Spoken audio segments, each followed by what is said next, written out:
వరుసగా ప్రమాదాలు, వరుసగా విషాదాలు రాష్ట్రాన్ని ఒక్కసారిగా కుదిపేస్తున్నాయని చెప్పొచ్చండి. ఒక వారం రోజుల క్రితం ఒక విషాదకరమైనటువంటి సంఘటన రాజమండ్రిలో కల్తీ పాల ఘటన. 6 ప్రాణాలు కోల్పోయారు. అది జరిగిన 2 రోజులకే శ్రీకాకుళంలో అతిసార వ్యాధి విజృంభించింది. అక్కడ సరఫరా చేసినటువంటి నీరు కలుషితమైందని ధృవీకరణలు కూడా వచ్చాయి. ఇప్పటికీ ప్రజలు ఆసుపత్రుల చుట్టూ తిరుగుతూనే ఉన్నారు. ఇది యాదృచ్ఛికమా లేక వ్యవస్థలో ఎక్కడో వస్తున్నటువంటి పెద్ద లోపమా అని మనం ఆలోచించినట్లయితే ఇప్పుడు తాజాగా జరిగినటువంటి పరిస్థితి చాలా దారుణం అండి. ఊహించని పెను ప్రమాదం. కాకినాడ జిల్లాలోని వేట్లపాలెం గ్రామంలో బాణాసంచా తయారీ కేంద్రంలో భయంకరమైనటువంటి పేలుడు. అది సామర్లకోట మండలం పరిధిలో ఉందండి. బాణాసంచా తయారు చేస్తుండగా ఒక్కసారిగా భారీ విస్ఫోటనం జరిగింది. క్షణాల్లోనే మంటలు ఆవిర్భవించాయి. మంటలు ఆవరించాయి ఆ చుట్టూ ఉన్నటువంటి అక్కడ ఆ పరిసర ప్రాంతాల్లో. ఆ సమయంలో లోపల సుమారు 30 మంది కార్మికులు ఉన్నారనేది సమాచారం. ఎవరికి బయటికి రావడానికి అవకాశం లేకుండా మంటలు చుట్టుముట్టాయండి బాబు. మొదట 18 మంది అక్కడికక్కడే ప్రాణాలు కోల్పోయారు. తాజా సమాచారం ప్రకారం మృతుల సంఖ్య 20కి పెరిగింది అని చెప్తున్నారు. మరో 8 నుండి 10 మంది ప్రాణాపాయ స్థితిలో ఆసుపత్రిలో చికిత్స పొందుతున్నట్లుగా కూడా సమాచారం వస్తోంది. పేలుడు శబ్దం 5 కిలోమీటర్ల దూరం వరకు వినిపించిందట. సమాచారం ప్రకారం తెలుస్తున్నటువంటి విషయం అది. పేలుడు తీవ్రతతో మృతులు 50 నుండి 100 మీటర్ల దూరంలో ఉన్న పంట పొలాల్లో పడిపోయారు అంట అని చెప్తున్నటువంటి సమాచారం అండి. ఎవరూ చూడలేదు. స్థానికులు చెప్తున్నటువంటి సమాచారం ప్రకారం చుట్టుపక్కల ఇల్లు బేటలు కూడా వారాయంటండి. అంటే పగుళ్ళులా క్రాక్స్ ఇచ్చినాయంట. ఒక ప్రైవేటు పాఠశాల స్లాబ్ కూడా పగుళ్ళు వచ్చాయనేది సమాచారం. ఘటనా స్థలానికి అగ్నిమాపక సిబ్బంది, పోలీసులు చేరుకొని సహాయక చర్యలు అయితే చేపట్టారు. అక్కడ కుటుంబ సభ్యుల ఆర్తనాదాలు హృదయాన్ని కలిచివేసేలాగా, హృదయాన్ని చాలా ద్రవింపజేసేలాగా ఉన్నాయండి. ఇప్పుడు అసలు ప్రశ్న ఏంటంటే ఇలాంటి ప్రమాదాలు ఎందుకు పునరావృతం అవుతున్నాయి? బాణాసంచా తయారీకి ఫారం 20 లైసెన్స్ చాలా అవసరం. అమ్మకానికి ఫారం 24 అవసరం. ఉమ్మడి తూర్పుగోదావరి పరిధిలో 50కి పైగా లైసెన్స్డ్ యూనిట్లు ఉన్నాయనేది సమాచారం. రాయవరం, ద్రాక్షారామం, మండపేట, జువలపాడు ప్రాంతాల్లో గతంలో కూడా ఇలాంటి ప్రమాదాలు జరిగాయి.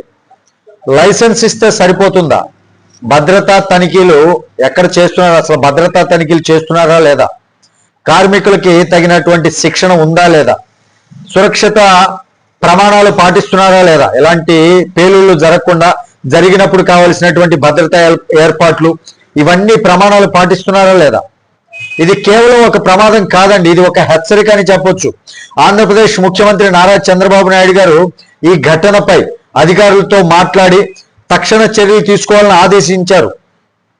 ఆదేశించడమే కాదు, ఆయన స్వయంగా పరిశీలనకు కూడా వెళ్ళినట్లుగా సమాచారం ఉంది ఇప్పుడైతే.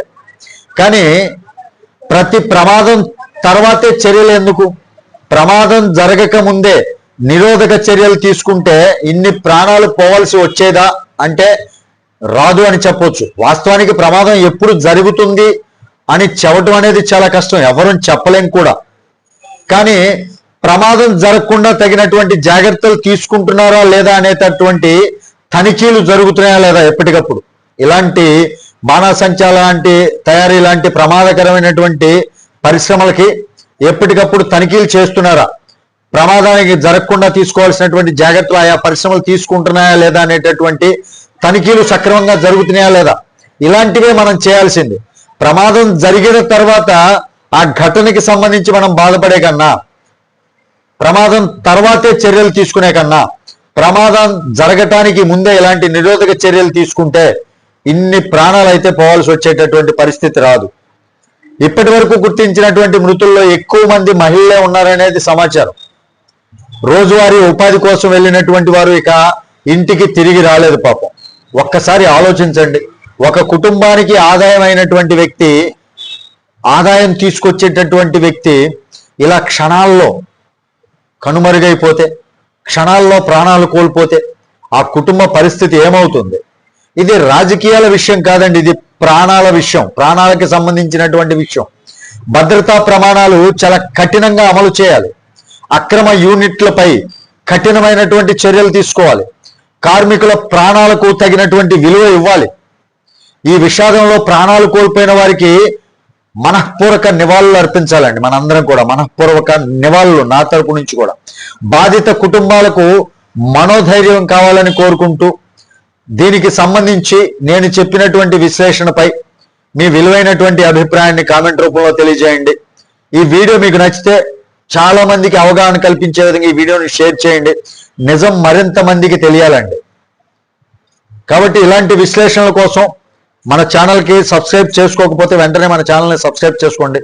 తిరిగి నెక్స్ట్ అనాలిసిస్తో మీ ముందుకు వస్తాను. అప్పటి వరకు సెలవు. జై హింద్.